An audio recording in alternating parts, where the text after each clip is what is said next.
We have a fascinating week full of planetary transits. We have a bunch of interesting things going on. This is going to be a mixed bag week, and this week in itself has more harmonious alignments than harder alignments, which is always nice. Venus is going into Aquarius, which should help us upgrade our love lives and career situations. Saturn and Neptune will connect in an alignment that they've been doing for about the last year and a half or so, which should help us understand the importance of setting real boundaries. And we have an even amount of Mercury and Sun alignments, which should help us go over the steps we've been dealing with through this retrograde period with Mercury and build up our sense of self with the Sun transits. So even though it seems like we have a moderate amount of transits, there's a lot going on in terms of vibes on the graph. Because this is a mixed bag week, let's get the harder stuff out the way. Right out the gate on the 2nd, there's a big amount of solitude energy. It's the highest on the graph. Then it drops down substantially and becomes a steady stream throughout the week. So we'll have a steady amount of solitude energy throughout this week, despite some of the easier aspects that are going on. So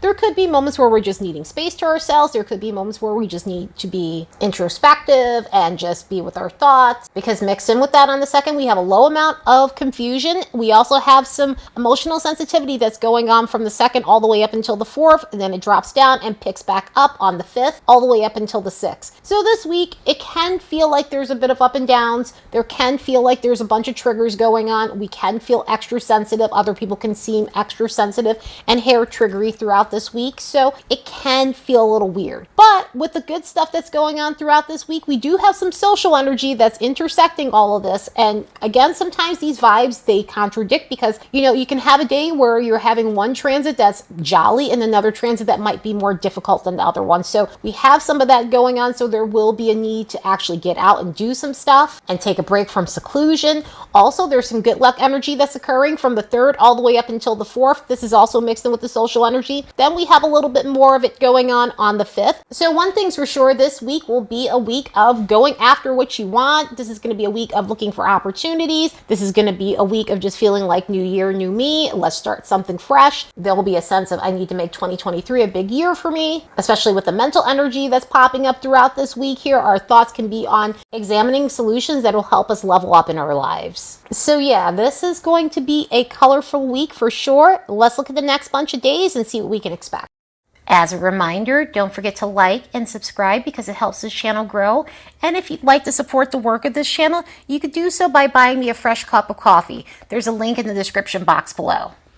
On the 2nd, Mercury will make a semisextile with Saturn. We last had this alignment on December 23rd because this is part of the retrograde series. So this could bring up scenarios where maybe communication might have lacked a little bit of warmth. There might have been a sense of coldness. There might have been a critical dynamic in communication around that point in time. So some of this stuff can resurface on this day. With the lack of warmth in communication, this can bring up scenarios from that time where you were either communicating with someone and it seemed like they were giving you one-word text messages, it seemed like they were disconnected from the communication, or overall just came off cold and icy. Or it could have been very direct where someone was communicating in a way that seemed ruthless and cold-blooded in some sort of way. This could have us circling back around to communication that was overly critical and judgy. In other words, it could bring up situations where someone was harping on something you were doing, someone was complaining about something you were doing, there was a nagging tone to things or a know-it-all tone to things. So this could bring up issues when it comes down to that type of dialogue. Also, speaking of dialogue, it could bring up critical internal dialogue where we're being too hard on ourselves and too judgy on ourselves. So with this alignment, it could bring up those feelings of what happened around December 23rd while this was aspecting. We'll see another round of this as we get to January 14th, and the final one will happen on February 8th as Mercury is leaving its post-shadow retrograde. Some of the reasons that solitude energy was high, along with the emotional sensitivity and the imagination and confusion, has a lot to do with some of the other stuff that's going on that day. So on that same day, the Sun is going to make a square with Chiron, which could create moments where our sense of self is pretty shaky. So it can pronounce feelings of inadequacy. It can bring up situations where we're thinking about the past. We're thinking about the times where we weren't at our best. We're thinking of the times where we didn't necessarily win at something. We're thinking about the times where we got blows to our ego ego, and it's causing us to question how cool we really are. This could also inflate the need to get validation from other people. In other words, this could be a day where, because you're not feeling at your best, you're seeking reassurance, you're seeking validation, you're seeking to be reaffirmed of who you are, and that in itself could be a problem as well. You know, getting validation, we need to be validated at times, but then there is an unhealthy end to this, and this is obviously the unhealthy end, where it may be a constant thing and it may come off draining to other people and also draining to yourself. So when an alignment like this comes up, look to validate yourself, look to build up your confidence on your own without seeking it from outside sources.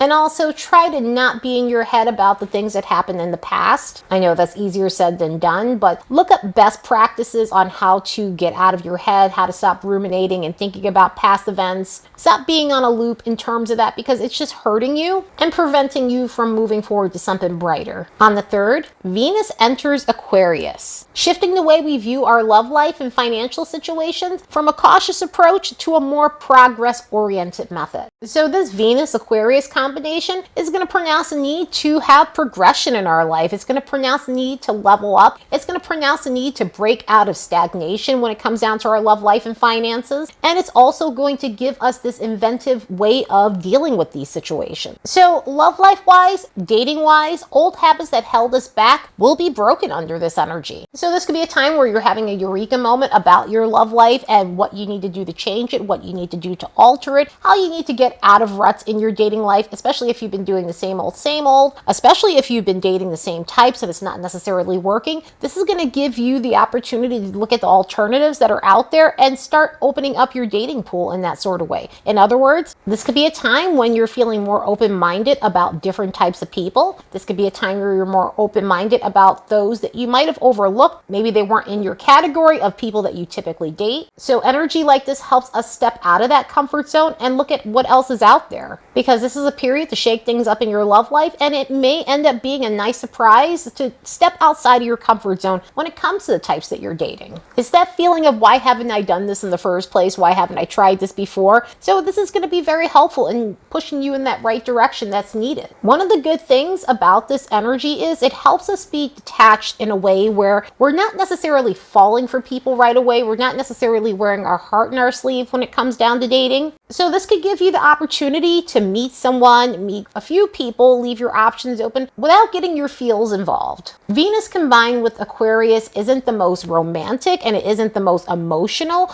So this is why that sort of thing happens. It's not to say you won't meet somebody that you really enjoy or someone that you end up falling in love with eventually, but it slows things down into a point where you're able to get to know the person, be friends with them first, and be open to them before you make a decision or a commitment to them. Of course, this obviously has a shadow side to it, so that could be problematic. I would say that this is more of a neutral expression of that, but if you've been the type to rush into things, this is going to help you not do that and just take your time and really get to know the person before you commit to anything. For those who are already in committed relationships, this could be an adventurous time. This could be a time of taking risks with one another. This could be a time of doing things that you normally don't do. This could be a time of just stepping outside of you guys' comfort zone, intimacy-wise, the things you do all the time, the things you guys enjoy together. So this could be just changing up your dating routine, doing something different, doing something more daring and adventurous. And of course, it doesn't have to be the craziest thing in the world, but if you're normally the conventional type when it comes down to dating, this could be a time where you're not necessarily doing the dinner and the movie thing. You guys are doing something else. You guys are going to one of those immersive experiences, or going to a concert, going to see bands, going to an event that's action-packed and has everything you need to give you that nice thrill. Socially, this could be a time where we're more friend-oriented than normal, so this could be a time of just get-togethers with friends. This could be a time of reconnecting with friends after a long period, especially since we're all just coming off the holidays. This could be about getting together with those friends or hearing from friends that you haven't heard from in a while. Also, feeling more open to meet new friends, making new friendships, and connecting with like-minded people. This could be a time where you're noticing that that's more pronounced than usual. There could be an urge to join memberships. There could be an urge to join networks, associations, or other types of groups, because Aquarius energy is about that, and it's about connecting with like-minded people. And this may be where some of the newer friendships are coming in, because the urge to engage with people who share the same interests will be stronger than usual. This is the kind of Venus that needs mental stimulation, so that also will be more pronounced within this energy. In other words, we may be more mentally oriented. This is another reason why this Venus is not the most emotional Venus. It is heady as hell. And so there could be moments where you're just in your head, you're conceptualizing things, you're in research mode, you're in science mode. And those things could be fun under this alignment. So you might find a lot of enjoyment under this alignment with these types of topics. We could also find ourselves engaging in more tech when this energy pops up because we'll find more enjoyment out of it. Also, this is a type of Venus where things that are on the cutting edge pop up out of nowhere because Aquarius energy is a trendsetter energy. So something may be trending. There may be trendings in fashion. There may be trendings in hair,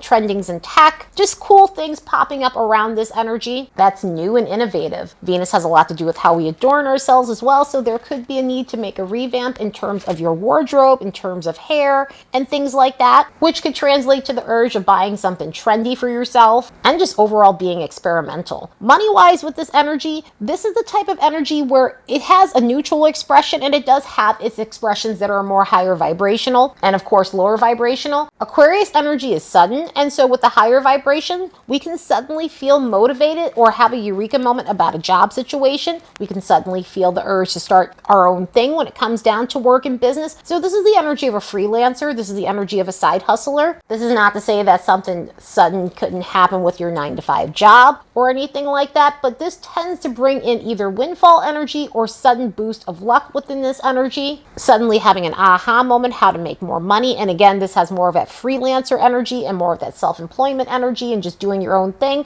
because Aquarius is a very independent sign. So this could be a time where you're looking to do that and it's working out for you. So this could be your time to finally dip your toe in the freelancing pool. The neutral expression of this is, yes, this is the type of energy where you need to be independent and you need to do your own thing, being an independent contractor. However, it can have this thing where it's harder to work with other people, and that's not necessarily a bad thing. It just can be complicated at times if there isn't any opportunity for you to work on your own, which leads to the lower expression of this, which is that thing that I just said. Sometimes you can find it hard to work with other people and there can be clashes within this energy. This energy has a lot of suddenness to it, so sometimes you can think you have enough money and then there's a sudden drop within money. So you want to be mindful of your spending and some of your habits around money because this is not a very emotional energy and it's very heady and very intellectual. There can be a need to intellectualize your feelings when it comes down to romance. There can be a lot of detachment. The detachment within this energy, it makes it very hard to connect with other people on a long-term level. And again, it's not to say that something long-term can't happen. There tends to be a shut-off of your emotions within this energy. So connecting romantically may not necessarily come easy in this. There can also be a need to break free and bust loose from restrictive relationships.